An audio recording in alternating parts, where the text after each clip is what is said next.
Mpendwa msikilizaji na mtazamaji, basi karibu katika mada hii ya leo ndani ya kipindi hiki cha mzunguko wa liturujia ambao mada yake ni liturujia ya kuombea marehemu.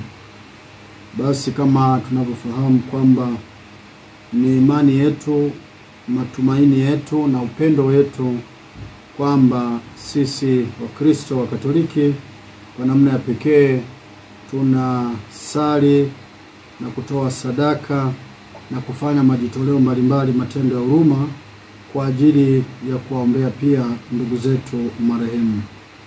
Na hivyo tuongozwe na sehemu ya maandiko matakatifu, waraka wa kwanza wa Mtume Paulo kwa Korinto sura ya 15 aya 12 mpaka aya ya 19. Kumbe katika waraka huu wa kwanza wa Korinto sura ya 15 aya 12 mpaka aya 19, Mtume Paulo basi anatuambia hivi: basi ikiwa Kristo anahubiriwa ya kwamba amefufuka katika wafu, mbona baadhi yenu husema kwamba hakuna ufufuko wa wafu?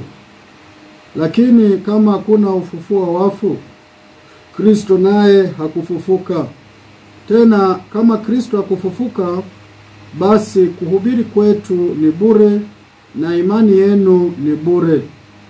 Naam, na sisi tumeonekana kuwa mashahidi wa uongo wa Mungu, kwa maana tulimshuhudia Mungu ya kuwa alimfufua Kristo ambaye hakumfufua, ikiwa wafu hawafufuliwi.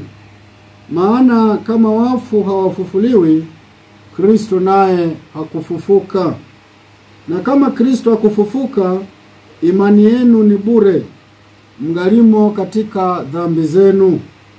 Na hapo wao nao waliolala katika Kristo wamepotea.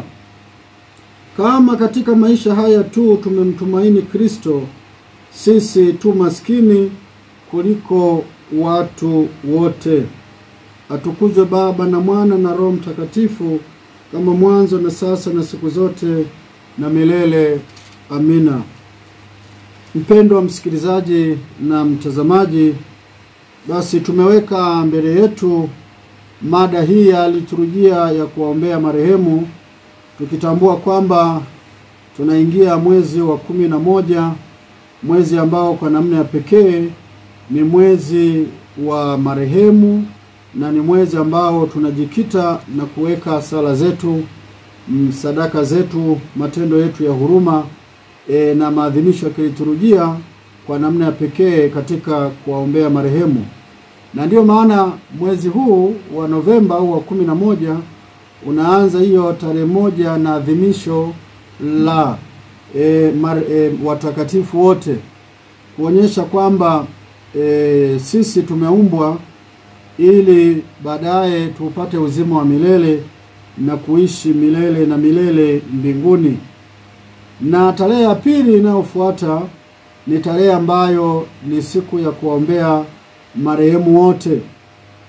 Kwa hiyo kuanzia hapo sasa liturujia nzima inawezekana kabisa mapadi maparokiani basi wakapanga katika siku hiyo yote au mwezi mzima namna ya kuangalia misa zile za mahitaji maalum, lakini misa za kuchagua katika pia kuombea marehemu.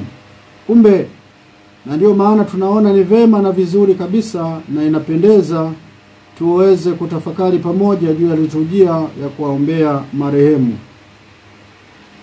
Katika somo hili ambalo basi tumelisoma, waraka wa kwanza Mtume Paulo kwa Korinto sura ya 15 aya 12 mpaka ya 19, imani yetu juu ya liturujia ya kuombea marehemu inatokana na ufufuko wa Bwana wetu Yesu Kristo. Na ndio maana Mtume Paulo ameeleza akihusianisha juu ya Yesu Kristo na imani yetu kwa Yesu Kristo na juu ya ufufuko wa wafu. Na ndio maana anazungumza kwamba kama hakuna ufufuo wa wafu, basi maana yake imani yetu ni bure. Na kama imani yetu ni bure, amemalizia hapa katika aya ya 19 kwamba sisi ni wa kuhurumiwa sana, kwa sababu tunaamini kile ambacho hakipo na kwamba Kristo atakuwa kufufuka. Kwa hiyo kila kitu kinakuwa ni ubatili, kila kitu kinakuwa ni uongo na ni kupoteza muda. Kwa hiyo ni vizuri tukaelewa kwamba tunapozungumzia liturujia kuombea marehemu wote, tunajikita katika imani kwa Yesu Kristo aliyeteswa, akafa, akafufuka. Kwa hiyo imani yetu juu ya kuombea marehemu inajikita katika imani kwa Bwana wetu Yesu Kristo aliyeteswa, akafa, akazikwa na kufufuka. Kumbe ufufuko ni utimilifu wa kile ambacho kilichoanza pale Bwana wetu Yesu Kristo alipotwaa mwili, akawa mwanadamu, akakaa kwetu. Mwili huo ambao alikuwa nao ndio mwili wetu huu. Kwa hiyo kama yeye aliteswa, akafa, akazikwa, akafufuka, vivyo hivyo na sisi ambao tunaomwamini Kristo, basi kwa ubatizo kwanza tunateswa, tunakufa, tunaifia dhambi, tunaizika dhambi na tunafufuka katika uzima wa milele pale ambapo tunapokuwa viumbe vipya na kumvaa Kristo. Kumbe sasa katika hali hiyo, bila imani ya ufufuko, maana yake maisha yetu hayana maana. Maisha yetu yana maana kutokana na imani hiyo ya ufufuko, kwa sababu ndiyo utimilifu wa imani yetu kwamba baadaye, sasa baada ya maisha haya tutafufuliwa, na baada ya kufufuliwa basi tutanyakuliwa katika uzima wa milele mbinguni. Kwa hiyo maandiko matakatifu juu ya imani hii ya ufufuko yanajieleza wazi tunaposoma katika pia waraka wa Mtume Paulo kwa Warumi sura ya 6 aya ya 3 mpaka aya ya 6. Mtume Paulo anaeleza vema akitaka kuhusianisha juu ya imani yetu kwa Bwana wetu Yesu Kristo na ubatizo ambao tunaopokea. Mtume Paulo anaeleza hivi katika waraka wake kwa Warumi sura 6 aya 3 mpaka ya 6 kwamba amfahamu ya kuwa sisi sote tuliobatizwa katika Kristo Yesu tulibatizwa katika mauti yake. Basi tulizikwa pamoja naye kwa njia ya ubatizo katika mauti yake, kusudi kama Kristo alivyofufuka katika wafu kwa njia ya utukufu wa Baba, vivyo hivyo na sisi tuenende katika upya wa uzima. Kwa maana kama tulivyounganika naye katika mfano wa mauti yake, kadhalika tutaunganika kwa mfano wa kufufuka kwake, tukijua neno hili ya kuwa utu wetu wa kale ulisulubishwa pamoja naye, ili mwili wa dhambi ubatilike, tusitumikie dhambi tena, kwa kuwa yeye aliyekufa amehesabiwa haki mbali na dhambi. Lakini tukiwa tulikufa pamoja na Kristo, tuamini ya kuwa tutaishi pamoja naye, tukijua ya kuwa Kristo akiisha kufufuka katika wafu hafi tena, wala mauti haimtawali tena. Kwa hiyo mpendwa msikilizaji na mtazamaji, unaona kabisa kwamba nguvu ya neno la Mungu inavyohusianisha maisha yetu ya ubatizo na tendo zima la Bwana wetu Yesu Kristo alilolitimiliza katika utimilifu wake wa mateso, kifo na ufufuko. Lakini zaidi tunaendelea kuambiwa na mtume huyu Paulo katika waraka wake wa kwanza kwa Tesalonike sura ile ya 4 aya ya 13, inaonyesha na kueleza wazi juu ya hali halisi ya kwamba wale wote wanaomwamini Kristo basi wanakufa na wanafufuka pamoja na Kristo na wataunganika naye katika uzima wa milele. Paulo aya ya 13 sura hii ya 4 mpaka ya 14 anaanza kwa kufundisha hivi: lakini ndugu, hatutaki msijue habari zao waliolala mauti, msije mkahuzunika kama na wengine wasio na matumaini. Maana ikiwa tuamini ya kwamba Yesu alikufa akafufuka, vivyo hivyo na hao waliolala katika Yesu Mungu atawaleta pamoja naye. Kwa unaona maneno ya Paulo yanaanza kusema, maana ikiwa tuamini ya kwamba Yesu alikufa akafufuka, vivyo hivyo na hao waliolala katika Yesu Mungu atawaleta pamoja naye. Sasa hawa waliolala pamoja naye ni kina nani? Ndio hawa ambao Paulo anawaeleza katika sura ya 6 aya ya 3 mpaka ya 9 kwamba waliobatizwa wamekufa pamoja na Kristo, wamezikwa pamoja na Kristo na wamefufuka pamoja na Kristo. Kwa hiyo ile imani katika Yesu Kristo ndiyo inaowapa tumaini la kwamba watakuja kufufuliwa katika ufufuo wa jumla, na baada ya hapo sasa kuingia katika uzima wa milele. Kwa hiyo kumbe liturujia ya kuombea marehemu inajikita katika imani ya ufufuko wa Bwana wetu Yesu Kristo, ambao sisi tunaishi na kuipokea kwa njia ya ufufuko, kwa njia ya ubatizo. Hivyo imani ya kuombea marehemu inajikita katika ufufuko, na ndiyo chanzo na asili ya kuwaombea marehemu wetu. Kusingekuwa na ufufuko, maana yake hakuna maana yoyote ya kuwaombea hawa marehemu. Na ndio maana Paulo ameweka wazi hapo kwamba kama sisi tunamhubiri Kristo ambaye tunasema alifufuka alafu hajafufuka, kwa kweli yani tunapoteza muda. Na tunaambiwa kwamba Paulo anasema kwamba yani sisi ni watu wa kuhurumiwa kweli, ni watu wa kuhurumiwa kweli, kwa sababu tunapoteza muda, tunatumia nguvu nyingi, tunajenga makanisa hayo, tunajitolea majitoleo mbalimbali, kumbe mwisho wa siku hakuna chochote, ni zero. Sasa sehemu ya pili ni namna gani liturujia ya kuombea marehemu inajidhihirisha. Katika adhimisho la misa takatifu, kwenye sala ya Ekaristi takatifu, kuna maeneo matatu msingi ambayo yanajieleza.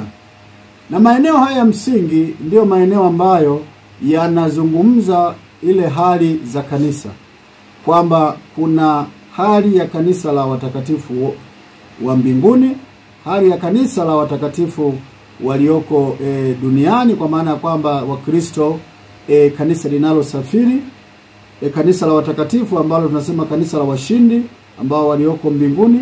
Kanisa linalosafiri ndio sisi tulioko hapa duniani, tunasafiri kuelekea wenzetu ambako wameshafika mbinguni. Alafu na kanisa linaloteseka au kanisa linaloteswa ndio kanisa la toharani.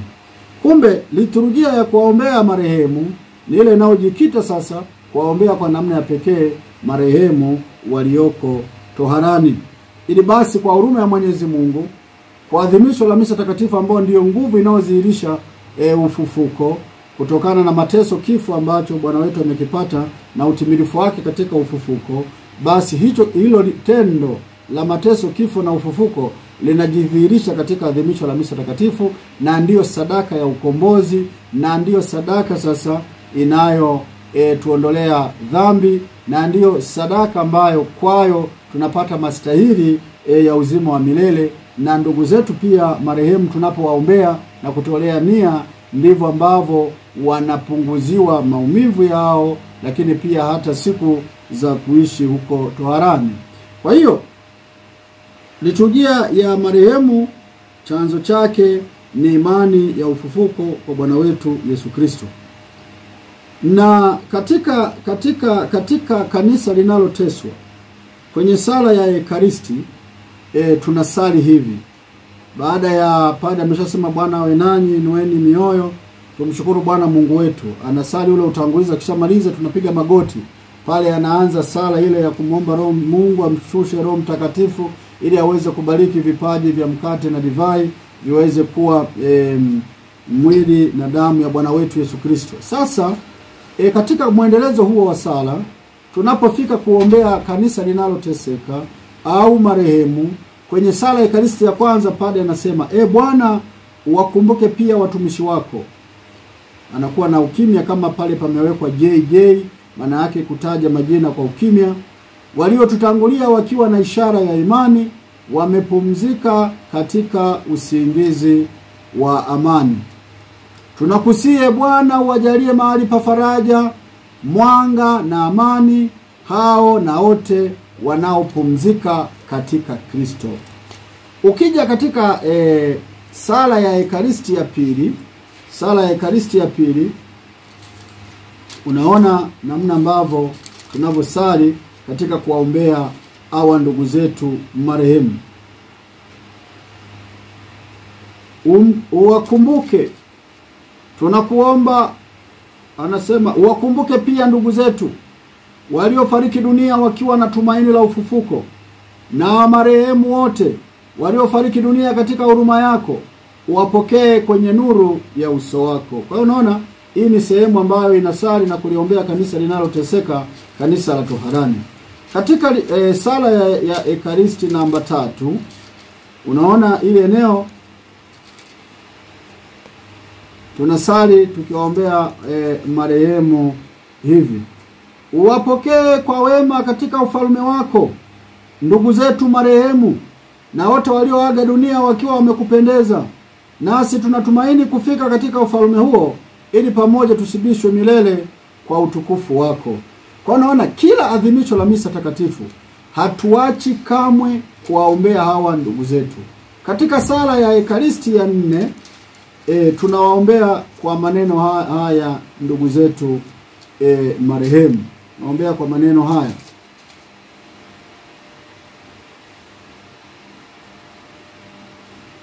uwakumbuke pia wale waliofariki dunia katika amani ya Kristo wako, na marehemu wote ambao imani yao ulijua wewe peke yao.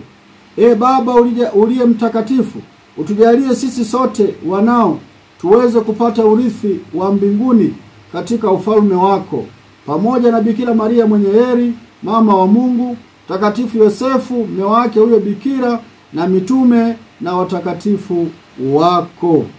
Kwa hiyo unaona kabisa kwamba katika sala zote, sala ya Ekaristi, iwe ya kwanza, iwe ya pili, iwe ya tatu, ya 4, au zile sala ambazo za Ekaristi za nyongeza za mahitaji mbalimbali, zote kuna eneo ambalo au kuna sehemu ambayo tunawaombea ndugu zetu marehemu, tukijua kwamba hawa ambao wamekufa pasipo utimilifu wa utakaso wapo toharani, na hivyo wanahitaji maombezi yetu, wanahitaji sisi tuwaombee. Kwa hiyo kumbe, na ndio maana sasa tunakuta katika sala ya Ekaristi inataja hiyo. Lakini pia tuna misa za kuwaombea marehemu ambazo tunakuwa ni kama kumbukumbu za kuombea marehemu katika tarehe inapofika, au basi mtu anaona kwamba leo kwa namna pekee niunganishe ndani ya misa nia yangu katika kuwaombea marehemu, au tunakuwa na misa moja kwa moja inayogusa na kuwaombea marehemu. Na hii sasa kutokana na liturujia hii ya kuwaombea marehemu ndiyo ikawa imeamsha ibada ya kuwaombea marehemu. Na ndio maana tunaombea marehemu naposali rozari.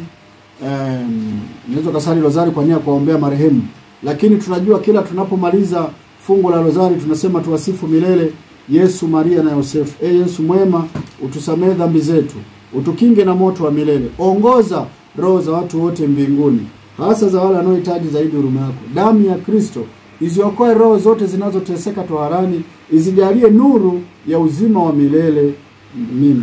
Kwa hiyo maana yake kila anayesali rozari, na katika kipindi hiki cha rozari kwa namna ya pekee, kesho hapo ndio tunapofunga mwezi wa rozari, lakini haimaanishi kwamba tunafunga kusali rozari, ni mwezi tu wa rozari kwa namna pekee kutokana na historia yake ya kipindi hiki cha mwezi wa 10 ilivyotokea katika vile vita vya Lepanto.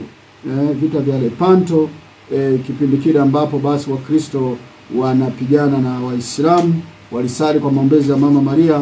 Tunazungumzia karne ya 16 mwaka 1572, ili basi tuweze kushinda vile vita, na kweli tukashinda kwa maombezi ya Mama Bikira Maria na kwa umoja ambao Wakristo wa Katoliki tuliweza kuonyesha.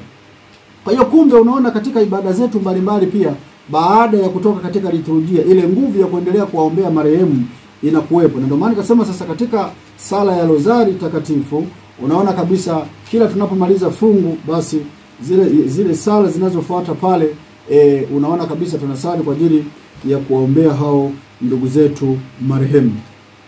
Sasa tunawaombea marehemu na tunakuwa na ibada ya kuwaombea marehemu na tunakuwa na liturujia kuwaombea marehemu kwa sababu Mungu mwenyewe hawasahau marehemu. Kama Mungu mwenyewe hawasahau marehemu, maana yake ni nini? Maana yake ni kwamba sisi ambao tunaomwamini huyu Mungu hatupaswi pia kuwasahau ndugu zetu marehemu, na ndio maana sasa tunaalikwa kuwaombea. Tunapokuwa katika adhimisho la misa takatifu, kuwa na nia, kwa nia tunazokuwa nazo binafsi sisi, nishaeleza tunakuwa tuna nia moja ya jumla, lakini pia kila mmoja anapeleka nia yake ya kiroho mbele ya Mungu. Anaweza kaunganisha moja kwa moja kama ni nia ya pekee pamoja na padri ambazo zinatamkwa pale mbele, au akawa nao yeye mwenyewe. Kwa hiyo hii inadhihirisha kwamba upendo una nguvu.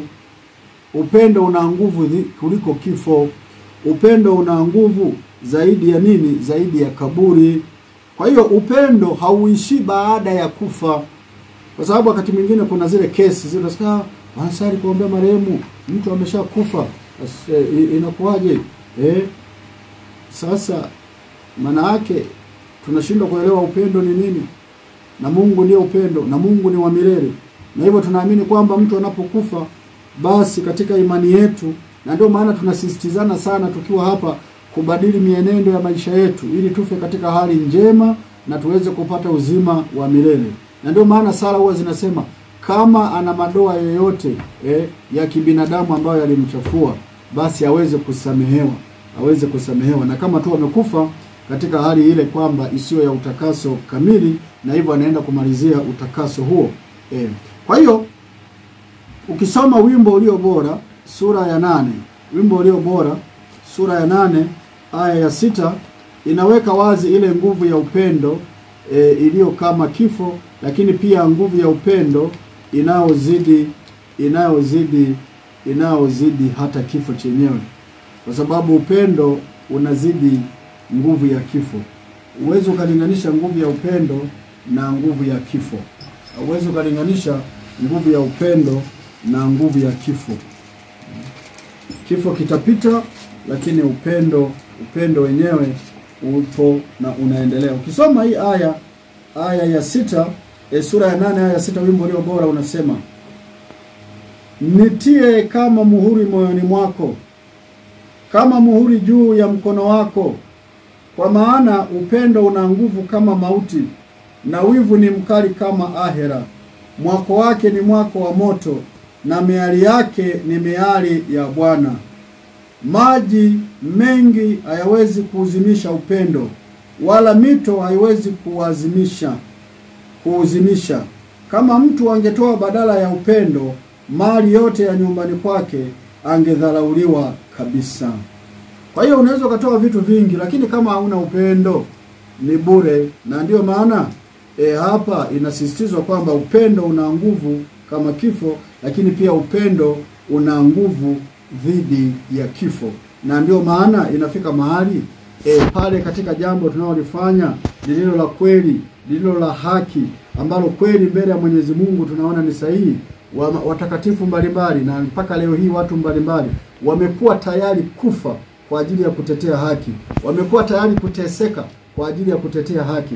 Ile nguvu ya upendo inaonekana, kwa sababu ni swala, kifo ni njia tu.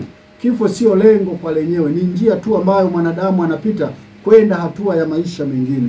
Na ndio maana tunakumbushwa sasa tunapowaombea kwamba marehemu ndugu zetu, ni kwamba cha kwanza Mungu hawasahau marehemu. Kama Mungu hawasahau marehemu, sisi wenyewe hatupaswi kuwasahau ndugu zetu marehemu, kwa sababu upendo hauishi tu baada ya kifo. Upendo unaendelea. Ni kama vile ambavyo mpo na mtu rafiki, alafu baadaye mnapoagana naye anaenda mahali pengine, sio kwa sababu hata kuwa anaonekana ndio basi ndio mwisho wa mawasiliano yenu, ndio mwisho wa uhusiano wenu, ndio mwisho wa kupendana. Hapana, upendo utaendelea, kwa sababu kutakuwa kuna namna nyingine ya mawasiliano ambayo itawafanya muweze kufikiana ninyi kwa ninyi. Kwa hiyo hilo la kwanza. La pili ni kwamba Biblia inadhihirisha sala na sadaka mbalimbali ambazo zimetolewa kwa ajili ya marehemu.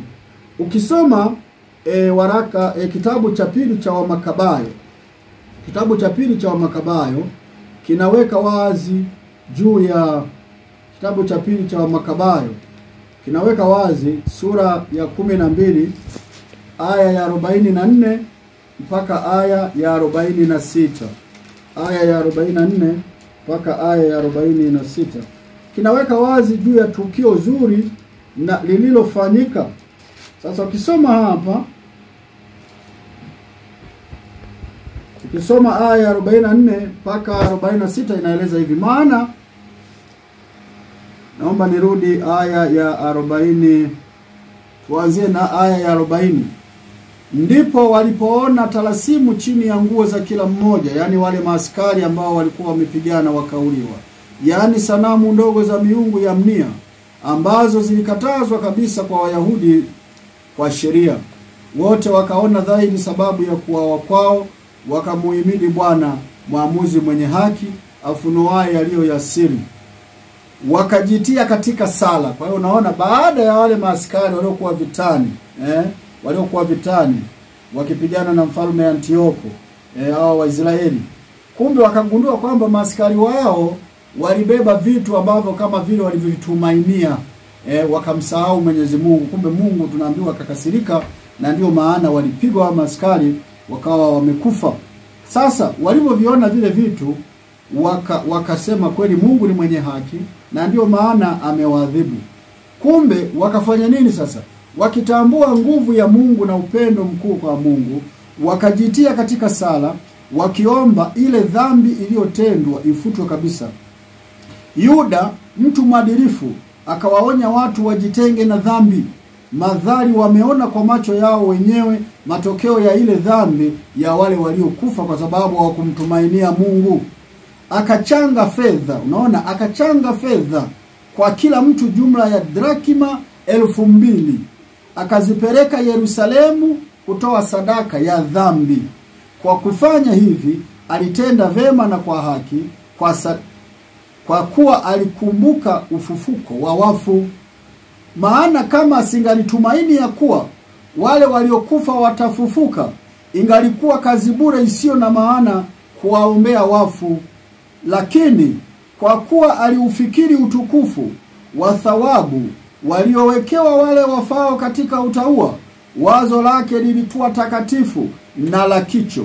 Ndiyo sababu alifanya upatanisho kwa wafu, ili wafunguliwe dhambi yao. Na ndio maana tunatoa sadaka ya misa, na hapo wale wanaotolea sadaka ya misa basi wanatoa kitu fulani katika kuomba hiyo huruma ya Mwenyezi Mungu kama sehemu ya sadaka ya kiroho, ili kuwaombea ndugu zetu hao marehemu. Kwa hiyo unaona kabisa ni msingi wa kibibilia kuwaombea ndugu zetu marehemu. Liturujia kuwaombea marehemu ina msingi wake katika maandiko matakatifu. Na ukija katika kitabu cha Ayubu baada ya kuwa ameingia katika mateso, mali zake kupata kuharibika, watoto wake kufariki, tunaambiwa alipopata ile habari alitoa sadaka.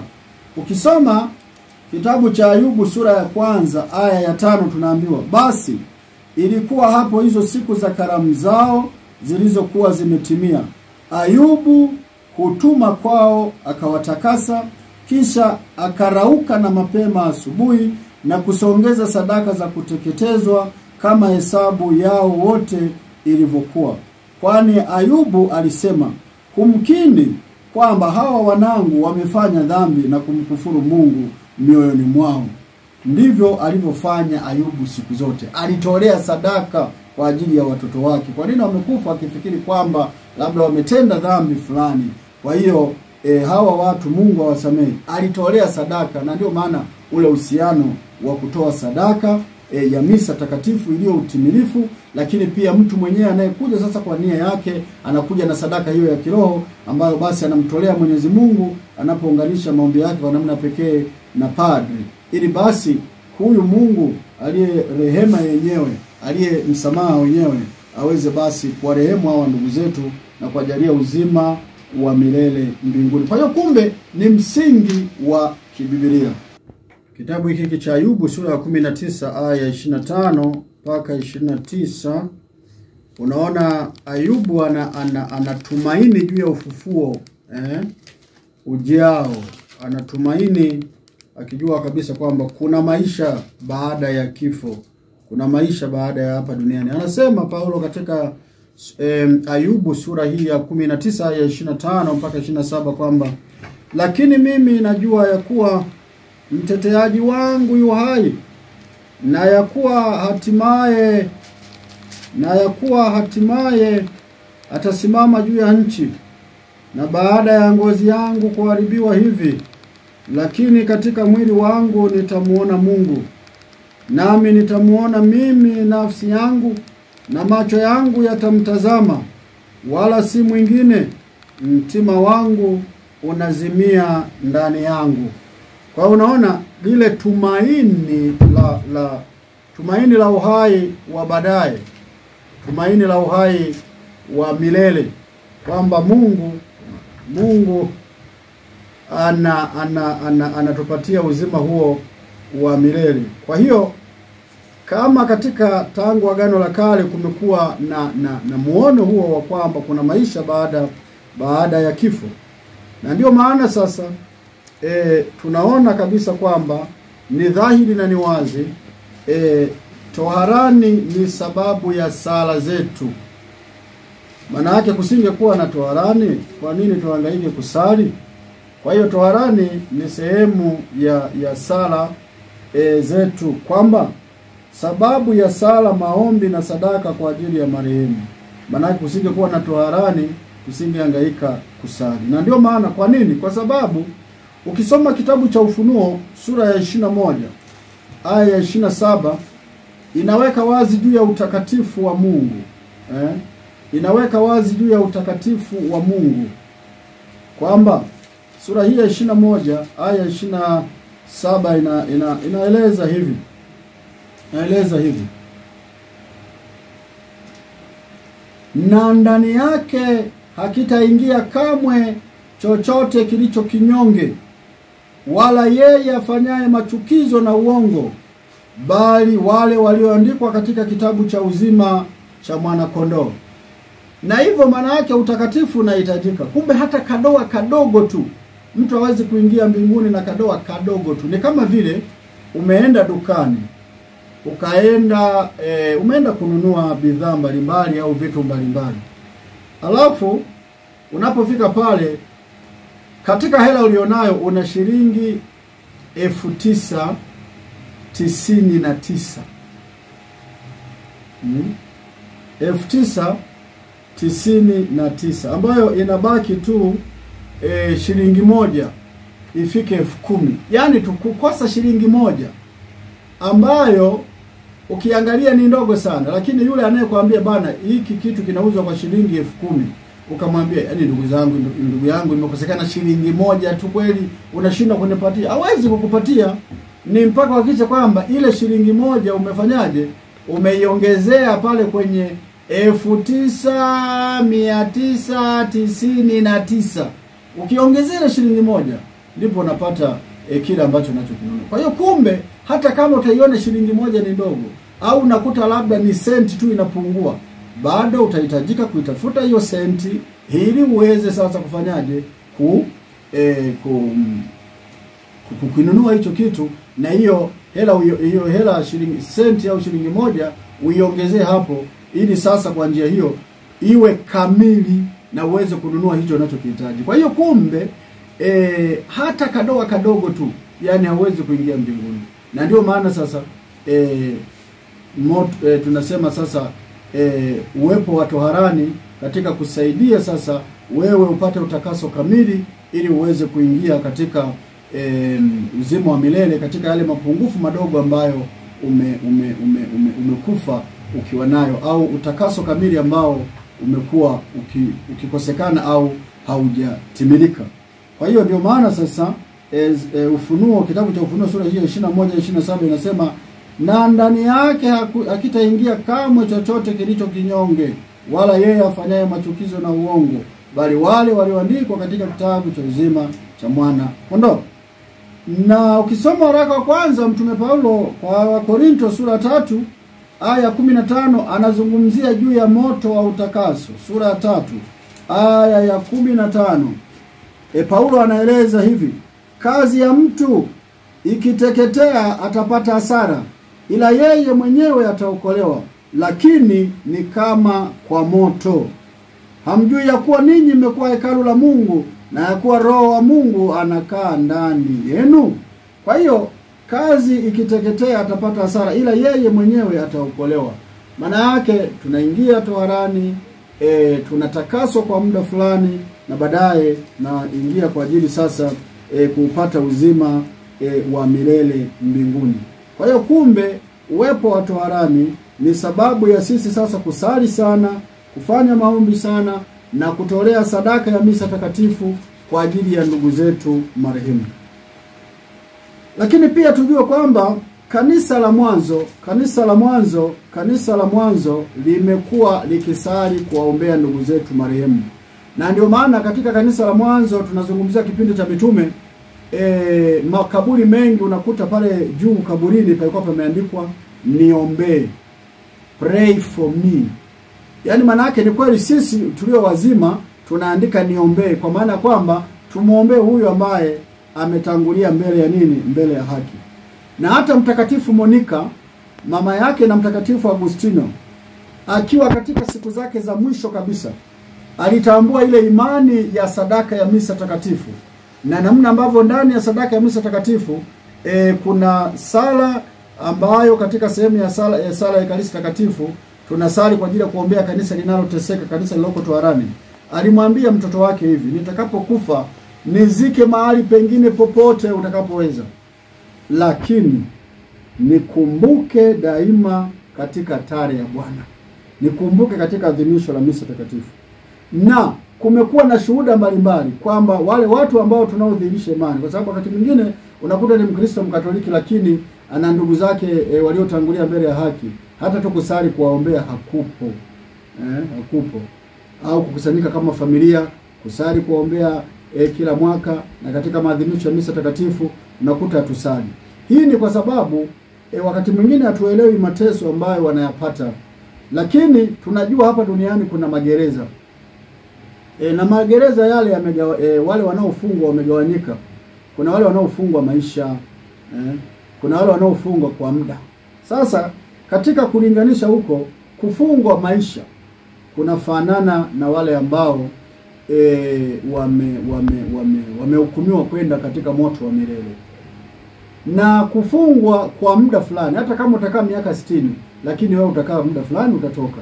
Umefungwa miaka 30, utakaa hiyo miaka 30 utatoka. Umefungwa miaka 70, utakaa hiyo miaka 70 utatoka. Kwa hiyo kumbe toharani inafanana na hicho kifungo cha muda, lakini wote wamo gerezani. Naona hiyo tofauti. Moto ni vizuri tukajua kwamba moto wa jehanamu na toharani ni unafanana, ni ule tu. Tofauti ni kwamba huu ni wa milele, huyu anakaa milele humo, ila huyu aliyepo huko atatoka. Ndivyo ilivyo magerezani, kwamba huyu amefungwa milele, amefungwa maisha, huyu amefungwa, lakini wote wamo gerezani. Ila mahali ni tofauti, au hali inakuwa tofauti. Kwa hilo ni vizuri tukalielewa. Sasa laiti tungeelewa mateso anayoyapata, kama vile ambavyo tunavyoumia tukijua kwamba ndugu yetu yupo gerezani, tunavyohangaika mara kwa mara kwenda kwa bwana magereza kuzungumza, kuona namna gani ifanyike na nini aweze kutoka. Na wakati mwingine tunafurahia labda kadiri ya katiba kwamba kuna msamaha wa mkuu wa nchi, basi anatoa msamaha kwa wafungwa kadhaa, na ikitokea ndugu yetu yumo katika wale waliosamehewa tunafurahi sana.